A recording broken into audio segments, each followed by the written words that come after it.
This message is just for you. You are good enough. This is the episode for you. If you are someone who's currently asking yourself, what am I missing? I am doing so many things right. My whole journey is so carefully considered. I'm making all these decisions. I'm following my path, and yet nothing is working. I must be missing something. I have a question for you today that brought me so much clarity. I realized way too late in my journey that I hadn't been asking it. And so today I just want to share it in hopes that it will move you forward too. And that question is this: what are you not making decisions about? No, seriously, what are you hoping will take care of itself? Because so many of us hyper-focus on one part of our language learning or one part of our big journey. And we forget that if we put all our resources into one thing, it means that we're leaving all the other aspects of our journey on autopilot and just kind of hoping that the impacts of the thing that we're focusing on will trickle down and take care of everything else. And it can have such devastating effects on how we feel things are going. It can make us feel like what we're doing isn't working, but actually we're just putting too much into one thing. And so what that might look like is a person who is so intentional about academically studying their language. They're so diligent with their grammar exercises.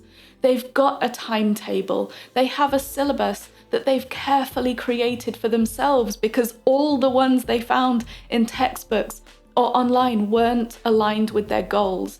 They do all this self-care. They've made so many sensible decisions about their office setup. And then they realize one day, when they meet a native speaker, that they are just no further ahead in their conversation skills than they felt like they were a couple of months ago. And it's devastating for them. They're thinking, I just don't get it. I spent so much time language learning, studying, got up early, I did everything I said I was going to do. I showed up, I was consistent. How much more do I need to do to start seeing improvement? But that's the thing. They don't need to do more. They need to do different. They need to realize that this whole time, while they were making all these active decisions about their formal language training, speaking fell completely outside of their sphere of decision making. It wasn't even in their mind to look for people to talk to and to train the conversations that they really wanted to be able to have with real people. They were focusing on all this other stuff instead. And so what I want to ask you today is, if it feels like there's something lacking in your language learning, if there's a space where you feel stuck, or like things are just really not moving at the rate they should be, I want to ask you, what decisions have you actively made about that thing recently? So to give you some more examples, if the place where you feel stuck is that you keep making the same grammar mistakes over and over again, what deliberate decisions have you made recently to target those particular grammar points? Because if you're just reading over a paragraph about it in the textbook over and over again, and that didn't really help the next time you sat down to write or tried to speak to someone, what else could you do? Could you make it your mission over the next few weeks to use this certain grammar point in everything you write, or at least once in every conversation you have?